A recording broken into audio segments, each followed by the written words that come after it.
Guys, we just had another exciting weekend of Championship football and we're back to digest all the action. As always, I want to hear from you in the comments down below. What did you make of your team's performance this weekend and how are you generally feeling 2 games into this season? Do share your thoughts down below, but without any further ado, let's jump in. Joe says, Hadji Wright, 30 plus goals inbound. Have to admit, I've been really impressed by Coventry's start to the season. No, they didn't get anything against Leicester, but thought that their overall performance was really positive, got into some really dangerous areas, and ultimately against this Middlesbrough side, made them pay. Now, going off the stats, 3-0 was maybe a little bit harsh on Borough. They themselves did get into a few decent areas, but ultimately when it came down to the quality at either end of the pitch, this one just was night and day. Coventry were clinical in taking their chances and defensively just had a lot more structure about their side. Been a real interesting one with how well I think Coventry have started this season in terms of performance levels compared to the other sides who didn't go up with them in the playoffs last season. You know, Sunderland and Middlesbrough, who so far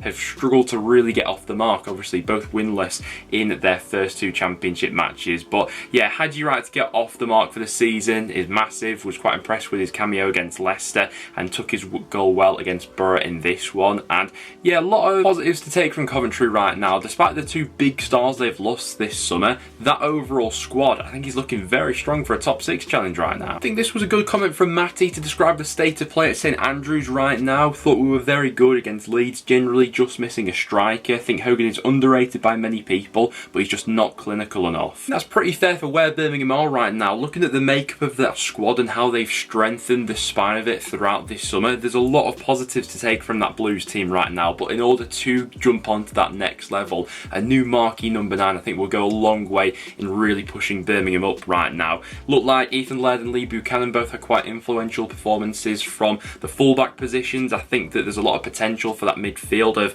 Bielik, Sunjic and Bakuna to be quite a lot of fun. And then you've got the players who can add a little bit of flair in Keshi Anderson, Sariki Dembele and Koji Mayoshi as well. Just that marquee number 9 that could maybe push Blues on to that next level. But an excellent 3 points for them against Leeds. From a Leeds United perspective, been a bit of a nightmarish week really, considering big marquee players have made their desire quite clearly that they want to leave the club this summer. The big injury hits they've had recently on top of that as well. And then to lose this game to a late penalty wasn't ideal. Yeah, a lot of work still needed at Leeds between now and the end of the transfer window. Alex says, as a Cardiff fan, QPR were a contrast to the team that lost 4-0 to Watford last weekend. Apart from the first and last 10 minutes of the game, they were the better team, looked lively on the break and could have scored more than 2. Despite Cardiff's late pressure and us hitting the bar twice, I think the result was merited and I think that's a very balanced response to the game. Have to admit, if there was one team in the Championship this weekend that absolutely needed the result coming off the back of the first week showing,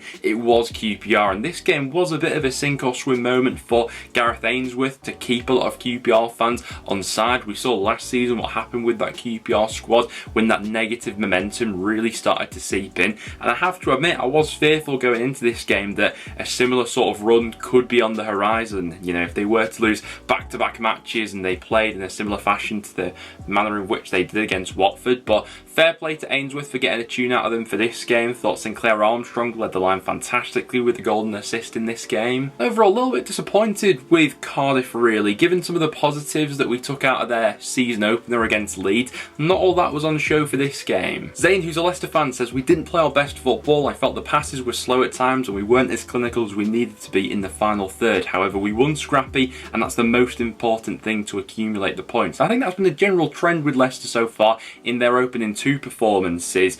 Not the most eye-catching of performances maybe, despite the expectations that have been put on this Leicester side at the start of the season, but 6 points out of a possible 6 definitely can't be sniffed at. It was Steffi Mavididi with the only goal in this game. Lee Nichols I think will be disappointed looking at that goal back. Goalkeeper that I do rate very highly, but definitely shouldn't be getting beaten there at his near post. Huddersfield actually put up a decent fight in this game. Hogg and Rodoni looked effective in midfield. Ultimately they squandered their chances when they came around and it was Mavididi with that little bit of quality to win the game in the end. To be fair, Leicester I think have a decent run of fixtures for the remainder of the month, and if they continue to grind out these results then that will set Maresca's side up for a good season to come, because I'm sure the performances will be built upon. Liam, who's a Sheffield Wednesday fan, says awful, and that's being kind. I get we have to be patient, but we're just miles off it. Credit to Hull, but we made it so easy for them. Tufan, man of the match. By the way, Ozan Tufan, what a performance. A hat-trick in this game, and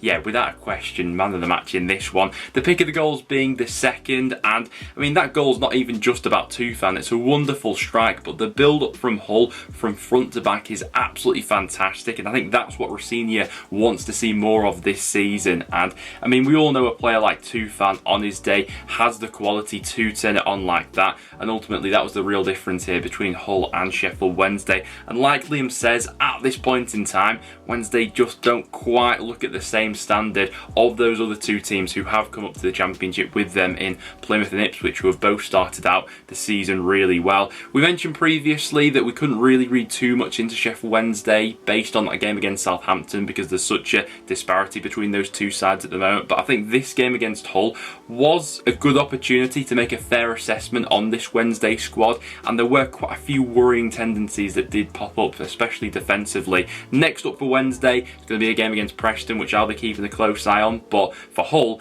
yeah, brilliant way to get back to winning ways, and some great football played throughout. Alfie, who's a Stoke fan, says still missing a few pieces to the puzzle, and with a few signings they can be resolved, but Ipswich blew us away today. They'll go far this season, and I think that was the takeaway that a lot of Stoke fans had from this game. After the match, I think that Alex Neil described his side as a rabbit in the headlights for the first half an hour, and Ipswich were looking absolutely ruthless, created plenty of chances, some great build-up play from the back, and almost a flip of their performance against Sunderland on the opener really, which I think is quite the positive. It shows how adaptable this Ipswich side can be. Against Sunderland, they were happy to soak up a lot of the pressure early on and then look to hit them on the counter-attack, whereas in this game it was Ipswich who were the dominating force. Stoke did somewhat grow into this one, but ultimately don't think any Stoke fans will have any complaints whatsoever that it was Ipswich picking up all 3 points in this game. Took both goals exceptionally well, and 6 points from a possible 6 for this Ipswich side. What a start to the season. Really like this comment from Liam, who's a Bristol City fan. We out-Millwalled Millwall, made it scrappy, didn't allow them to ever really get a foothold in the game, and we managed to nick one ourselves. We ran more and worked harder than we did in our first game versus Preston, and were rightly rewarded. I think this was a big game for Bristol City, considering it was a week where they've lost Alex Scott to Bournemouth. Their first performance of the season against Preston did leave a little bit to be desired, and ultimately going away to the Den is never an easy trip. Clear-cut chances were at a premium for this game, but as Liam said right there, the hard-working nature of this Bristol City side I think did manage to limit those chances that Millwall managed to create, and ultimately, I mean, what a goal it was in the end, coming from a long throw-in. A few Millwall players maybe a little bit guilty of being sucked into the ball. I think there were about 3 Millwall shirts all contesting for the same header. Drops to Matty James, and then with an acrobatical finish manages to nick it towards the end. So yeah, great 3 points there from Bristol City. Bit of a disappointing one for Millwall, considering the high they were coming off after that Middlesbrough performance. Connor says it's going to be a long season for Sunderland. Model just not good enough when you sign unknown kids. Need a balance and need players for now. It was an interesting game at Deepdale, that's for sure. You can see what Tony Mowbray's trying to do with that Sunderland squad, as you could see, I think, in their season opener against Ipswich, and they did play some really tidy football. Thought that Clark and Roberts were looking really good. Roberts especially caused a lot of problems down that right hand side, ultimately won the penalty which Kian Best gave away. But the big problem with that side is they just had nothing going for them down the middle. Bradley Dack was sort of operating as a little bit of a false nine, and I think we found that really quite easy to defend in open play. There were plenty of chances where Sunderland would get to the byline, cut it back, and ultimately there just wasn't that figure in the middle to stick it in. Plenty of corners they had in this game as well, but no sort of clinical ability to stick them away. And Preston maybe did get a little bit lucky with our goal, certainly the first one, which takes a massive deflection off Will Keane to send it away from Patterson, but the second goal being a brilliant break, Alan Brown feeding it to Mads Frotkiar, and what a finish it was to make it 2-1 to North End. I think had you offered any Preston fan 4 points from our 2 opening games, absolutely everyone would have taken that at the start of the season.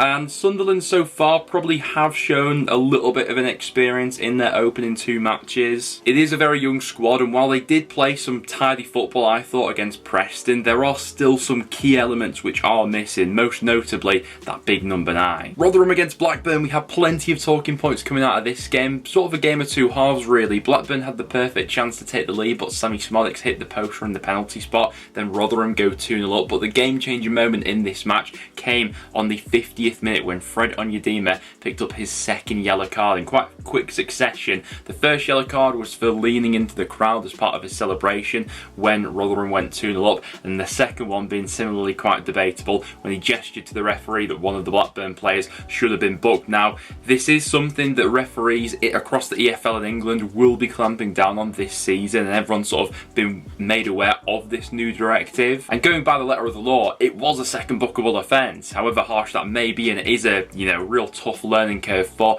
Onyedinma and Rotherham, because Blackburn then have that man advantage and managed to fight back into this game as a result of that. 2 quick-fire goals from Sammy Smolix as he makes up for his penalty miss. Would welcome some of your thoughts on the new refereeing directive this season, what you've made of it so far, also with the added time as well. Let me know down below. Hopping over to Southampton Norwich, I think this comment sums it up pretty well. Great attacking wise, but some of the worst defending I have ever seen, and that was probably on show for both sides. A real cracker at St Mary's, ending 4-4 between these sides though. Both teams accumulating an XG of over 2 goals in this game, and I mean Southampton and Norwich fans certainly got entertainment value in this game, albeit there were a few dodgy decisions along the way. That late penalty awarded to Southampton, for example, I think the vast majority of us would be fuming if that sort of penalty was given against our side with how soft it looked to be. But a real fascinating game nonetheless. Thought that Gabriel Sara had another standout performance for Norwich in this game, playing as the number 10. Brace for Adam Armstrong, both goals coming from the penalty spot.